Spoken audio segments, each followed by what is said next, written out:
Welcome to Turf Talk, episode 16. It is the month of, what are we going into, July?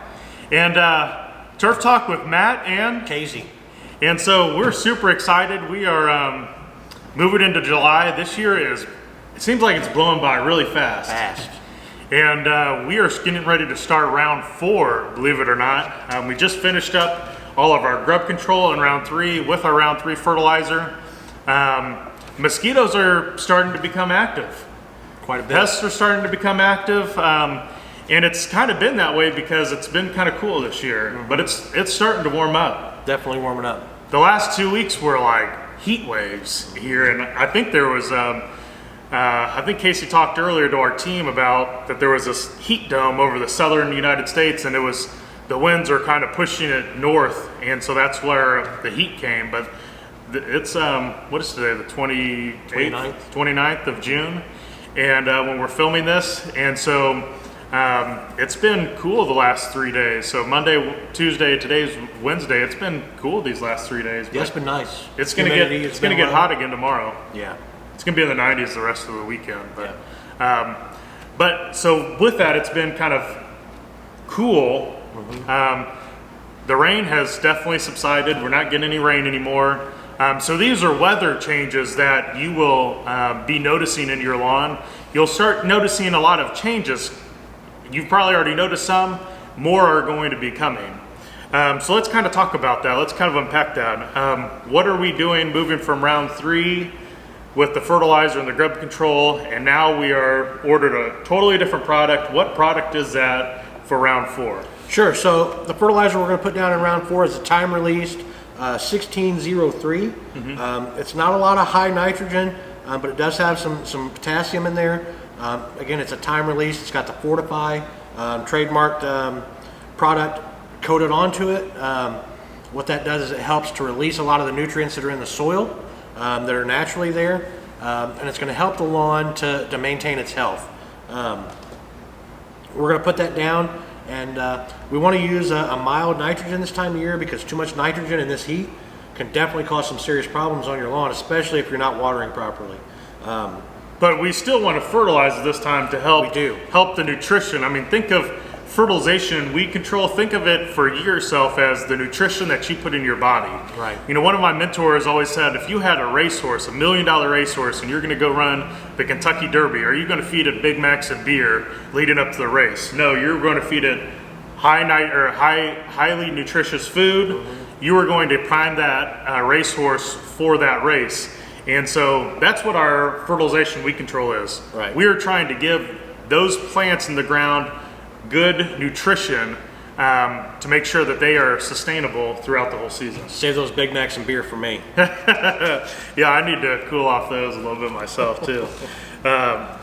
Okay, so we've talked about the fertilization. What about the weed control? Because those are, if you don't know, the fertilization and the weed control are totally different products. Absolutely. So again, liquid weed control is all we use here at Green's Lawn Care. If you have weeds in your lawn, the technician is definitely going to spray those. In these temperatures, our technicians are going to be very careful about what they're spraying, where they're spraying, and how much they're spraying. So you will not see a blanket spray application across your lawn unless you are probably a new customer. What they're going to be doing is they're going to be using their backpacks or their spray wands, and they're going to be spot spraying. So you will not see that blanket application. That's for 2 reasons. One, we don't want to put weed control where there aren't any weeds. The weed control is a contact killer. It's only going to kill the weeds that it touches. It's not meant to go everywhere. It's only meant to go where those weeds are. It would not be environmentally responsible for us to just do a blanket application in an area where it's not needed. That's one thing we talk to our technicians about, is being environmental stewards. Having a great lawn is great for the environment. It's great for your mental health. It's great for your pride as a homeowner, but we also want to be stewards of the environment. Correct. And we don't want to be putting chemicals out that are unnecessary. Absolutely. The weed control contains acids and salts that are meant to work with the lawn. They're typically lawn safe. In this heat, in certain concentrations, they can cause some damage just because they have those acids and salts in them. So again, our technicians are going to be very, very careful about how they're applying that product and how much of that product they're actually using. They are going to make sure and take care of those broadleaf weeds for you. If you see weeds in between applications, feel free, give us a call. We will definitely come back out there, do some more spot spraying, and take care of those weeds for you. No cost to you, the customer. And now, so a lot of people are still confused by this, the weeds that are coming in their lawn. So if you don't have a super thick lawn, you will probably see new weeds coming throughout the whole year, because the spring weeds that grow are totally different from the summer weeds. Correct. Totally different types of weeds. Spring weeds grow at that temperature, that moisture content. The summer weeds, they're totally different, like the broadleaf plantain, things like that. You're not going to see broadleaf plantain coming up in the early spring. No.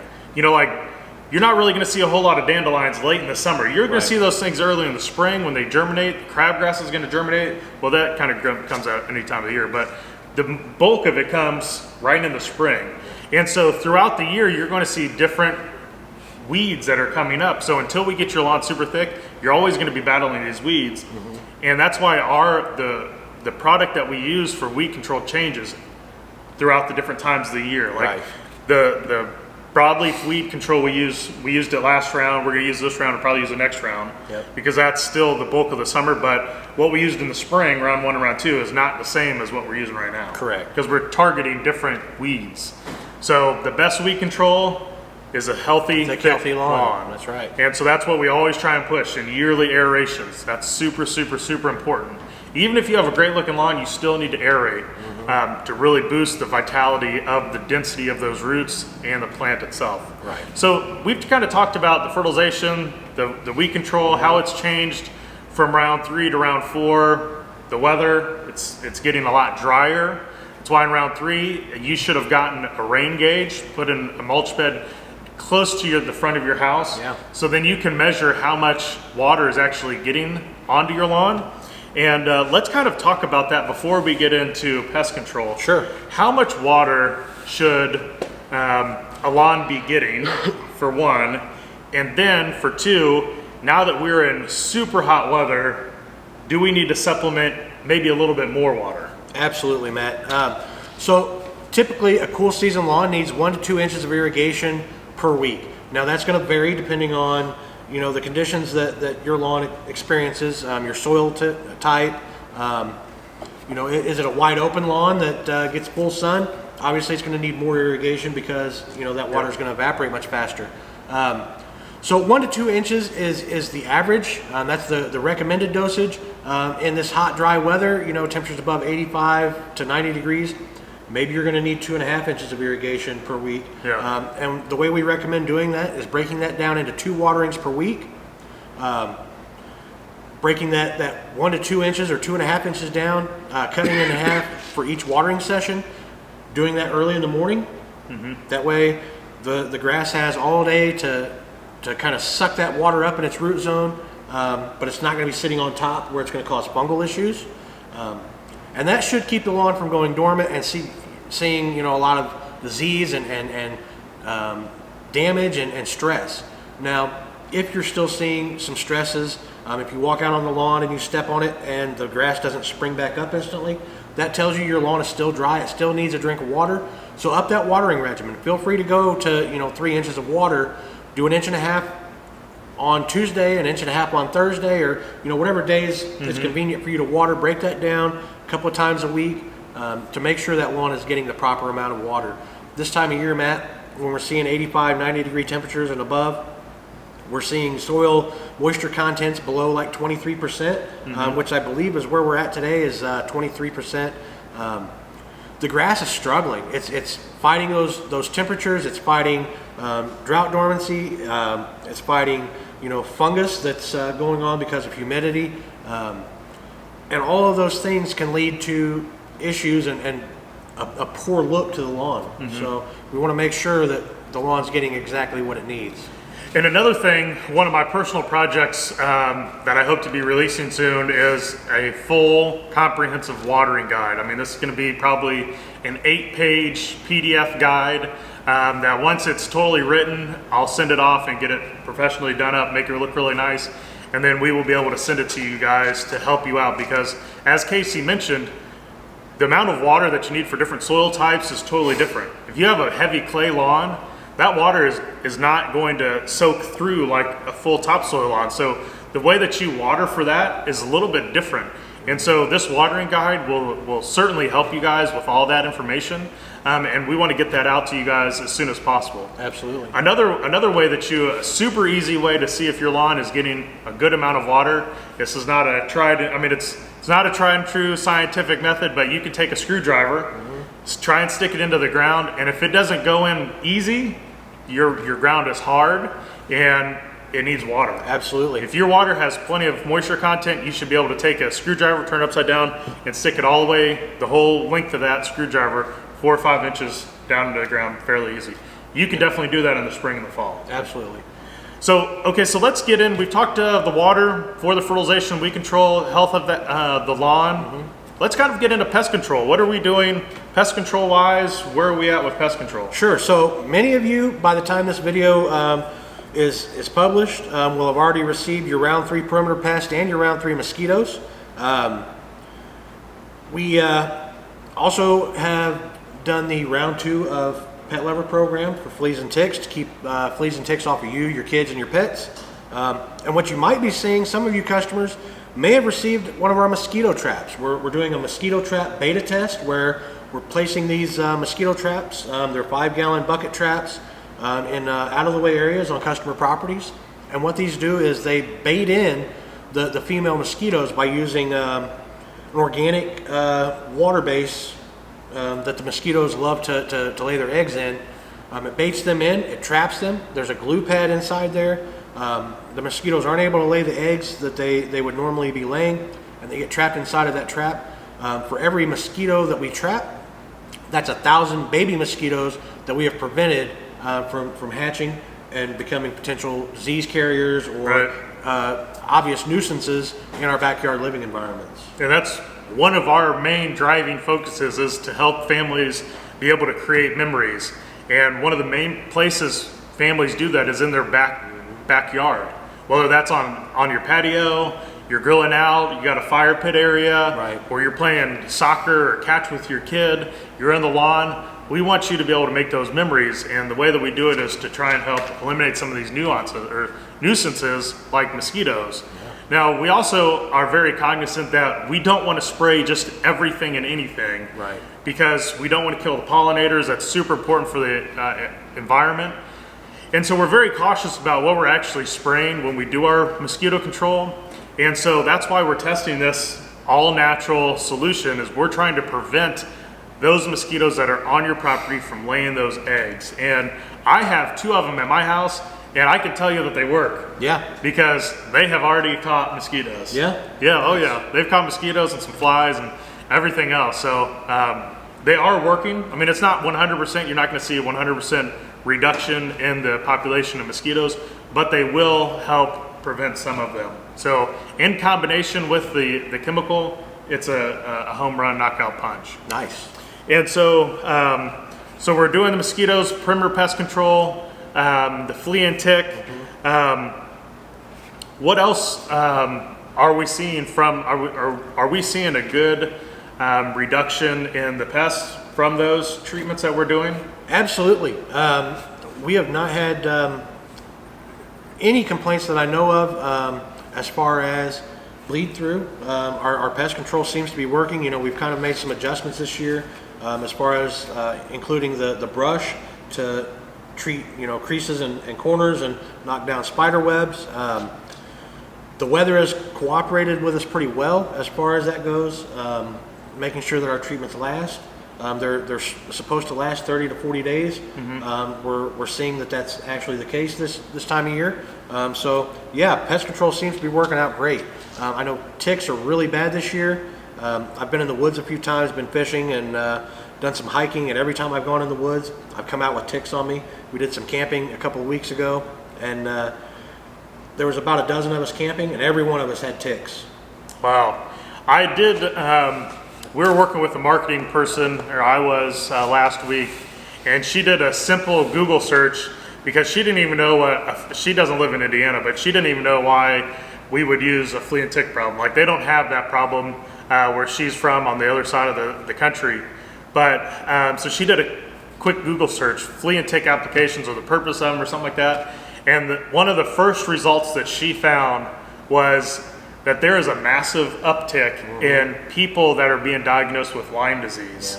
And the way that you get Lyme disease is from ticks, tick bites, and not getting it treated. And sometimes those symptoms, they don't appear until multiple years later. And it's really late at that point to try and treat those things. So they're super important. If you're gonna spend time out in your property, in your backyard, the flea and tick applications are not that expensive, but they are super beneficial for the health of your family, especially with the huge uptick in Lyme. And these are cases that have been verified by the CDC.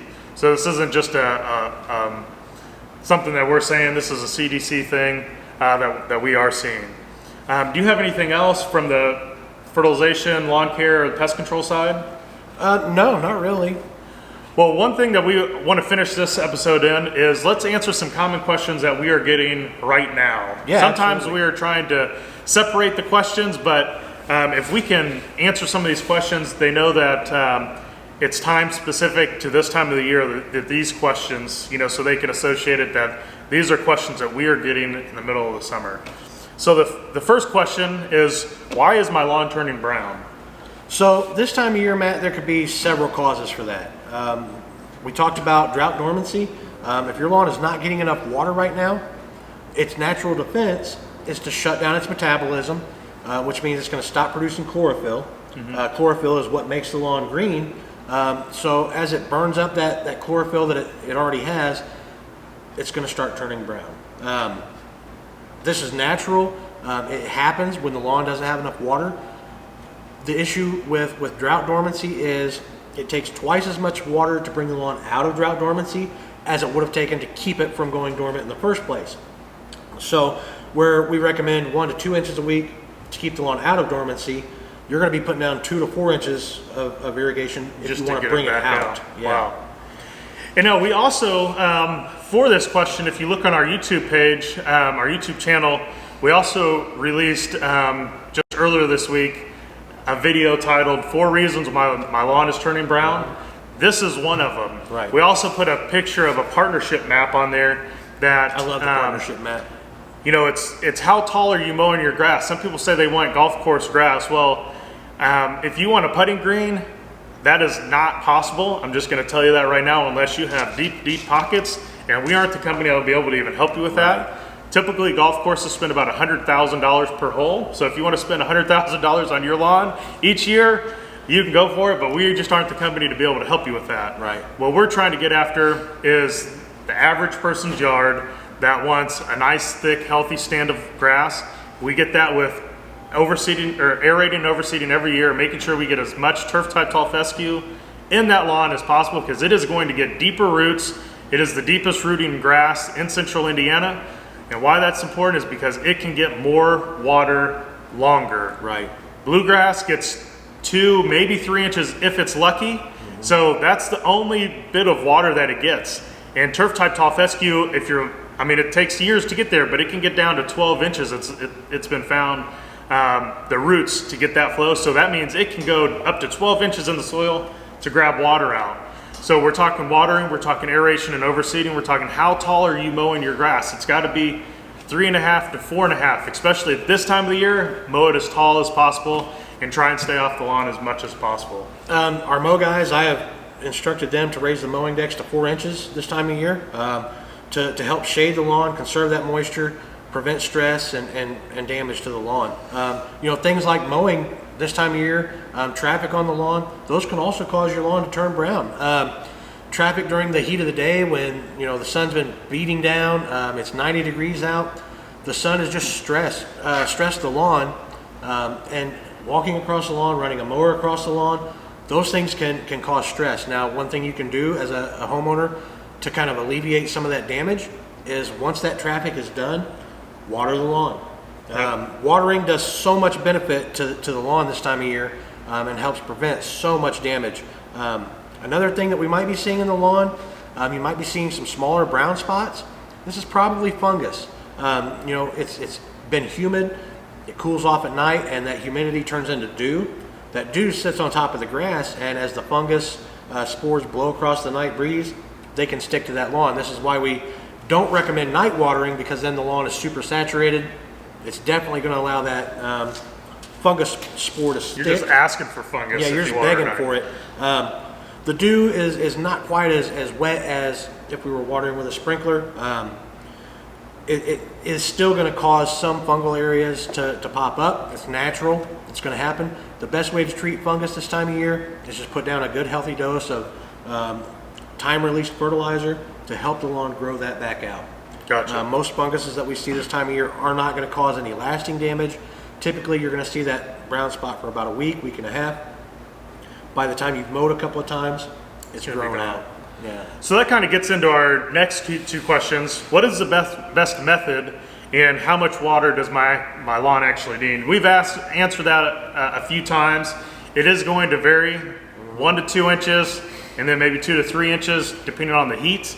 And then, but what is the best method of watering? Can they just put out a sprinkler, or they just hose it off, or what's the best method? So you definitely want to use a sprinkler. If you Get a don't have $10,000 irrigation system? Well, I highly recommend the $10,000 irrigation system if it's in the budget. It's going to take all the hassle out of watering. You know, it's going to go off at the correct time. It's easy to adjust in most cases. And, you know, it does require some maintenance. You have to have it shut down and opened up each spring and winter. But during the year... But that's not normal. Most of our customers aren't going to have that. Some do, some don't. If a sprinkler system, an irrigation system is not in the budget, the best thing to use is a lawn sprinkler. Now you can pick any style of lawn sprinkler you like. I am particularly fond of the little tractors that follow the hose around the lawn. I think those are so cool. And what they do is you set the hose out in a pattern, and they will just follow that hose around, and they just water the whole lawn. And the cool thing is you can get timers from Lowe's or Home Depot, hook it up to the sprinkler system, so you set it up, and then it just automatically goes off at 6:30, 7 o'clock in the morning, or whenever you want to set it up for, and it just does it. Rainbird makes a really nice timer. They're battery operated. They cost about $60. To me, that's worth the time and hassle it would take to come out each day, set that hose up, tear it down. Right. Again, early morning waterings a couple of times a week. Make sure that you're using your rain gauge to measure that water, and make sure the lawn's getting the proper amount. Right. You don't want to overwater, and you don't want to underwater. Now this time of year you almost can't overwater because you know, the sun's going to come out and it's going to bake that ground. The soil temperature right now soak it up. is almost 90 degrees. We're at 89. I have it here. Well, I thought I had it here. I believe we're at 89.6 degrees soil temperature for the 5-day average. That's very warm. So that evaporation effect is going to take place every day. You almost can't overwater. Now, that's going to get us into the next question. It is. So, can I apply additional products in between applications? And so what happens is their lawn starts turning brown.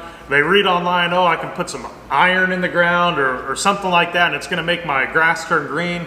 No, what you're going to do is you're going to kill your lawn. Yeah, absolutely. You're going to start stressing the ever-living hell out of it, and it's already stressed right now.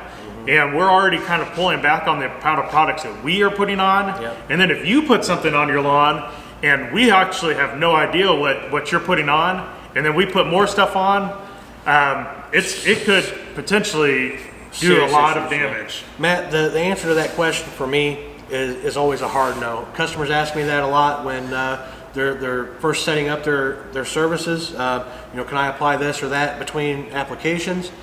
Always a hard no. Because of the reasons Matt just said, you know, we don't know what you're putting down. We don't know how it's going to interact with the products that we're putting down. You know, we don't know the rate that you're putting it down. Are your spreaders and everything, are they calibrated? Are you actually putting what it says on there? Are you putting doubles? A lot of people think, just like with their health, hey, if I take vitamin C tablet, you know, pills every day because it's going to help my health. Well, if I take 5 of them, it's got to be better than 1. Absolutely. So they think, well, if I, instead of putting 3 pounds of whatever down on my lawn. I'll put 10 pounds and it'll do really, better. Yeah, it'll do a really It's good job. Totally not true. It's going to do a really good job of turning your lawn brown and making it look horrible until fall comes and the grass can start to self-repair. So hard no, do not apply products to your lawn. Let us take care of that. That's why you hired us. We're the professionals. We're going to make sure that we're going to do a great job for you, and we're going to take care of any mistakes. Yeah, that could there's happen. nothing else that your lawn needs that we are not providing. Absolutely. Like, everything that we provide, you will have a perfectly healthy lawn. And if you are somebody that does have some struggles with your lawn and you think that it could be the program, we could also show you examples of people who follow all of the processes and have amazing lawns that are green all year round. So just follow the process, follow the what we do, and listen to all the videos, water, aerate and overseed, mow high, and you will have a great looking lawn and you will be good. Last question. I actually had this the other day myself. Somebody emailed me directly and said, oh, I put some grass seed down, I'm watering it in, and it's starting to come up. Do you think it's going to survive? What is your answer to that? The answer again is a hard no. The reason for that, Matt, is newly germinated seeds are not going to be able to withstand the stresses of the sun and the temperature. They're going to be so susceptible to damage from traffic and fungus and just the heat itself. Cool season grasses thrive between 55 and 75 degrees. Anything above 75, they start to struggle a little bit. According to Purdue, 85 is where we see the most stress start to begin for cool season grasses. Cool season grasses being any kind of fescues and your Kentucky bluegrass. Perennial rye is also in there as well.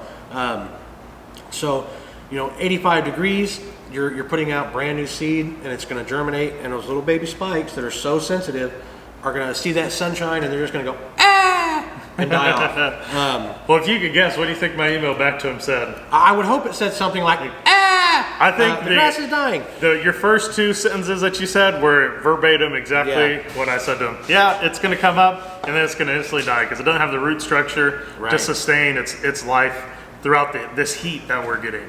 And so I told her, I said, hey, you're going to have to seed again, or we're going to have to seed for you again in the fall. And she understood. She got it, but she was like, you know what? There's just this dirt patch, and we live in an instant gratification world, and so everybody wants the fix here and now and don't want to wait till the proper timing. So she's like, look, I just wanted it to fill in a little bit. I was having a party, and I said, as long as you have the proper expectation that it's not going to survive, it's going to die, and you're going to have to actually address this again in the fall. And she understood. She was good with it. So that's good.